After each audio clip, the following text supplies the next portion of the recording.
What's up, YouTube? It's the Jersey Devil, and I really don't feel like reading a comic that I'm probably not going to like today, so I'm going to pirate yet another idea from Yaboi Zack and start a new series about reading old comics. And I'm going to call it Before I Was Born, because this comic came out before I was born.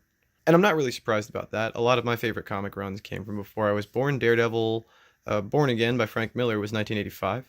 This is 1989, and it is by Nocenti. I know you can't see it because it's a very old physical copy.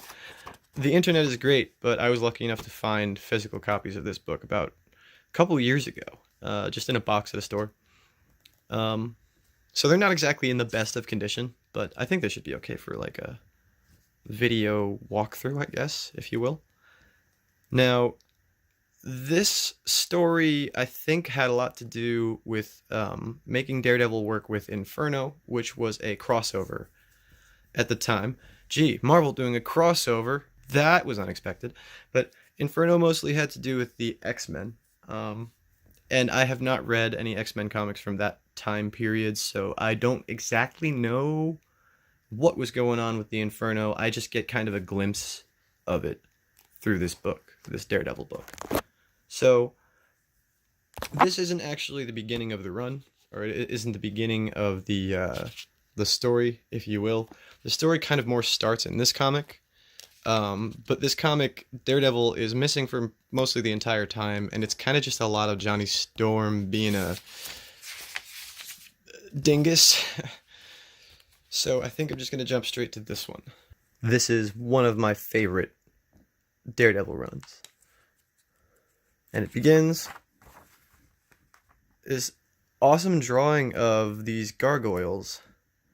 And this is where I kind of got the feel, obviously opening this up, saying like, this is not going to be a normal Daredevil story, maybe. Like, there's going to be probably some more arcane elements to it, maybe.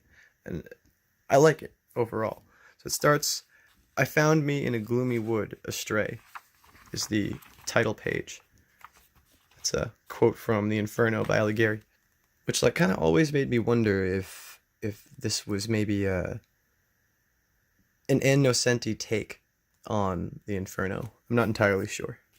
But you open it up, and you are immediately bombarded with 80s comic book colors and art. It turns out those gargoyles that kind of looked like they were alive and jumping down the building are now just regular stone gargoyles as they crash to the ground next to 4 characters, one of which you might already recognize as Black Widow. So Black Widow is with Karen and these 2 children, Darla and Butch, who were a pair that I guess were associated with Daredevil, but more Karen Page in this particular time in Daredevil. The world itself in this book is turning mean. It just seems like the whole world is turning rotten and mean and out to get everybody. A lot of technological elements are in this, and they always seem to be aggressive and violent, and they seem to want to attack the characters. So Black Widow, the kids, and Karen Page are walking down the street, and those gargoyles fell off of the building and landed next to them. Black Widow remarks that the whole city is falling apart. You know, like tax money lines pockets, city crumbles and all. However, the city you'll see in this book is doing more than just falling apart because of lack of upkeep. The city is turning, I don't want to say evil, but it's kind of turning chaotic and dark. As you see, they're walking through New York. I believe they're on their way to a subway, but like people are bumping into them, and you can see like, hey, excuse me. Like it seems like people are bumping into them more aggressively than normal. And then you get these bums. They're asking them for money. She says, "We don't have any to give you." And they say, "All right, lady, well, we won't be asking soon. Soon we'll be taking it." So it just gives you this sense that everything's going wrong. And Karen is just very concerned with where Daredevil is, where Matt is. Daredevil is not present right now. I can show you where he is. At the end of the last issue, it is revealed that Daredevil is at the bottom of a ravine under a bridge, and it appears that Typhoid Mary threw him off. She is now turning back into regular Mary, which is her normal girl alter ego. Typhoid Mary is a complex character, I guess, and you'll see more of her in this run. So that's where Daredevil is. And everyone thinks he's dead. And it appears that somebody, maybe just hearsay, but somebody is spreading the rumor that Daredevil is in fact dead. And Karen is having Natasha bring her to the police so that she can demand to see Daredevil's body, because she doesn't believe that he is dead. Maybe she can't believe that he's dead, because she doesn't know that he's alive, but she doesn't want to believe it. So the train, it looks like even the train is turning evil. Like I said, technology. The train comes by with a screech, and they don't seem to expect it as soon as it comes and as fast as it comes. So they go to get on the train to signify that the whole city's going nuts, including the technology. The doors clamp down on Darla and Butch as they're getting on the train, and Black Widow has to wrench the doors open so that they can get in, and we get even more of this crazy manic graffiti. This is where Black Widow begins to realize that the city is going crazy. The city itself. Then, elsewhere in Manhattan, shifting, moving, we get Mary standing on top of the bridge from the last issue, and she is saying some alarming things. So she says, "I can feel it deep, somewhere deep, in my heart, my soul, something in there, an evil thing stirring deep inside me. I've got to kill it." Yeah, Mary is not a happy character. And it appears that she is aware of typhoid and wants to stop it. And she's sitting here trying to justify jumping off of this bridge, ending her life and thereby ending typhoid. But she just can't. She can't, and then all of a sudden she can't remember what she was saying, and then she is typhoid again. The way that she speaks is very different from the way that Mary speaks, so it's very clear when she's typhoid. And she kicks a little rock off of the bridge, and it lands next to Daredevil, so you now know that she came to the bridge that she threw Daredevil off of. And now this begins one of the coolest things I've ever seen with a Daredevil comic, because you get Daredevil is just trashed. He is, if not dead, he is just very, very nearly dead. It's just implied that he is barely alive, for all intents and purposes dead. And you get to see him healing and almost what that's like in his subconscious. So after it's been established that they are in pretty much the same spot, it starts with, you get this little click coming from the vacuum cleaner. And I didn't notice that the first time I read it. So this was jarring to me. It says, "A vacuum is an inanimate object, a dead thing." And then it made me look over, and I saw that, and I was like, oh, okay. So the vacuum turns on. A vacuum can't breathe or think. The vacuum is coming closer to Daredevil. A vacuum has no will. It keeps going. A vacuum is a boring, ordinary, mundane, domestic object. A vacuum is a hunk of stupid metal. A vacuum can't hurt you. This light. At first I thought that the light was coming from the vacuum, maybe. But the light will be explained, because now this, I think, is what you get, what Daredevil's feeling and experiencing subconsciously. And I really like it. It conveyed to me very quickly that this is not exactly real life. And we got a couple of pages of it. But this is Daredevil healing. Beat. Come on, beat. Pump that heart. Breathe in. Breathe out. Heal those cuts. Seal them up. And you're like, wait a minute. That sounds like Stick. And Stick is pretty much, I think what this is Daredevil is manifesting Stick. in his subconscious. He needs somebody to motivate him to do all these things, to heal himself, because as will be explained here in the next couple pages, it's almost as if he doesn't want to. It's kind of like he's just like, no, I'm dead, man. Got the crap beaten out of me and thrown off a bridge. I'm out. Let me die. And Stick just won't let him. I don't think that Daredevil consciously heals himself, obviously. But I think that this is a psychological manifestation of the part of Daredevil that knows his duty, that knows he has a job to do, kind of feuding with the part of him that just wants to stay on the ground and die. Daredevil was going to heal regardless, and this is just the internal struggle that he is going through right now. The part of him that knows he has work to do, knows that he can't just sit there and lie in that ditch forever. He's got to get up. He's got to be Daredevil. So then the last panel for now of Daredevil healing is up at the top here, and it's just an interesting drawing that it kind of looks like Daredevil was drawn to be a child wearing the Daredevil suit, because it looks a lot baggier on him than it normally is, and he's saying things like, I don't wanna, I'm dead, I wanna stay dead, I don't wanna go out there, I don't wanna be born. It's very, very childish thoughts that we all have time to time. Or rather, they can translate into thoughts that we have from time to time. And then the stick in his brain is saying, shut up, feel it, heal it. Good old Stick. And then we are back to Black Widow and Karen and the kids on the train. And you get a lot of shifty dialogue. People are saying that there's a lot of action on the streets. People are talking about revolution. Everyone seems really angry.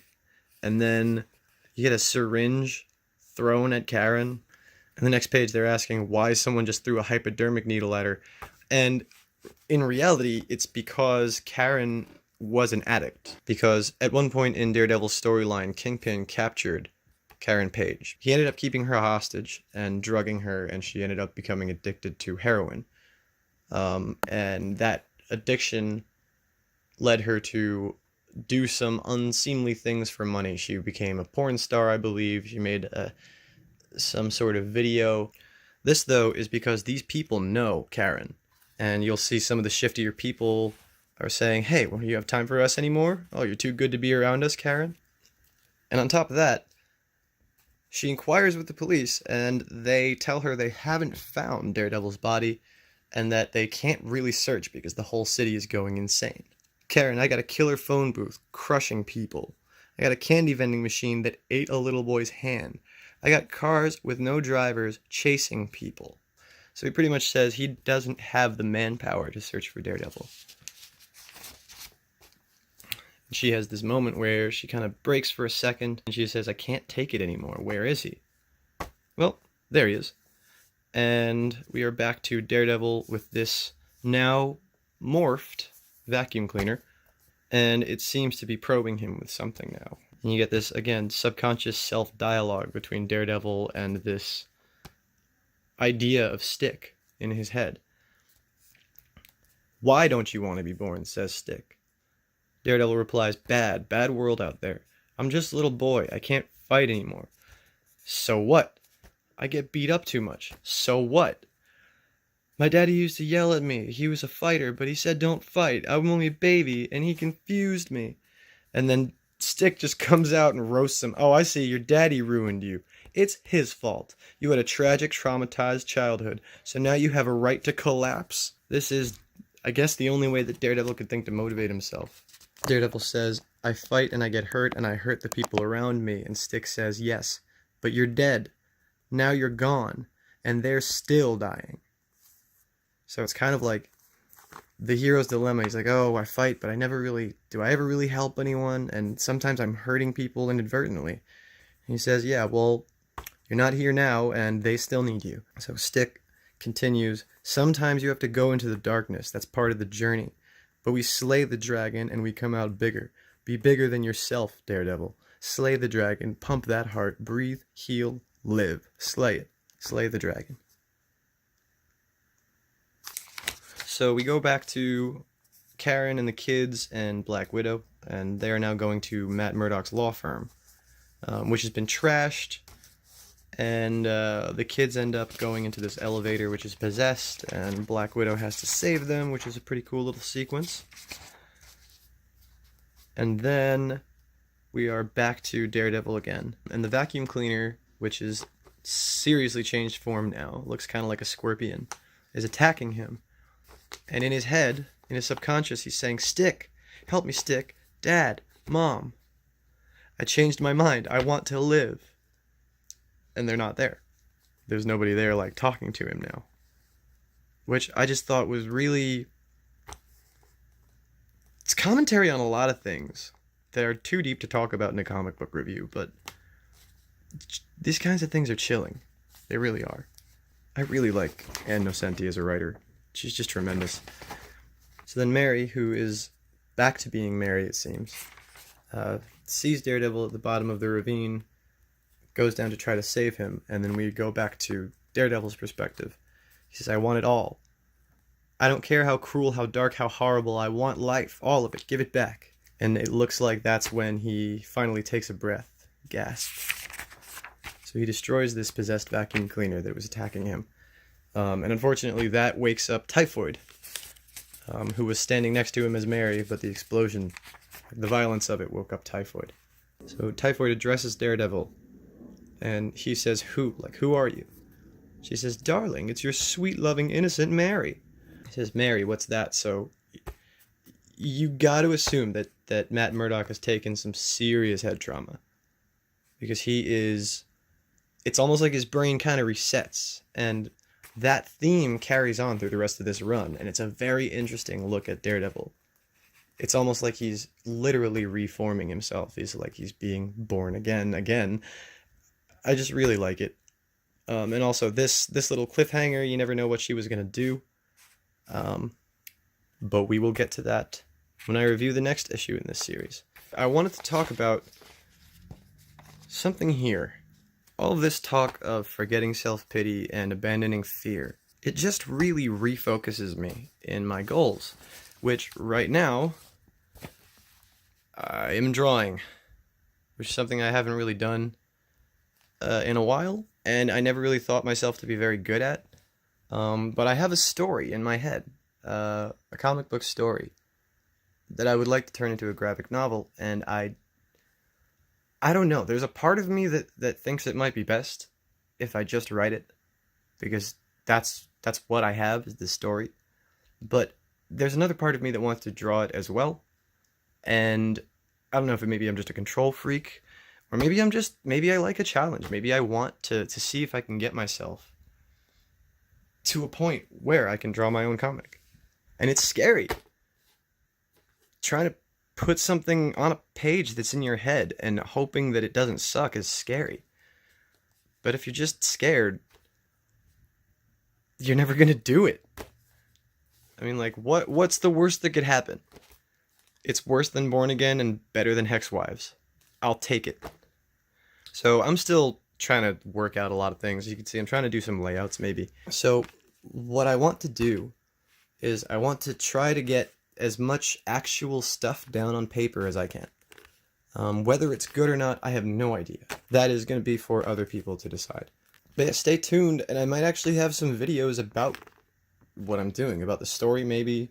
I'm super paranoid. That's a maybe though. But yeah, maybe I'll provide occasional updates. I'll say it again, this is a tremendous Daredevil run, and if you haven't read it, read it. Stay tuned for more Before I Was Born, where I review older comics. Not all from before I was born, but older comics in general. The next one's going to be the next in this series, which is Daredevil 263 by Demons Driven, The Man Without Fear. Thanks for watching. I'm the Jersey Devil. If you like this video, subscribe, like the video. If you didn't like it, leave a comment letting me know why.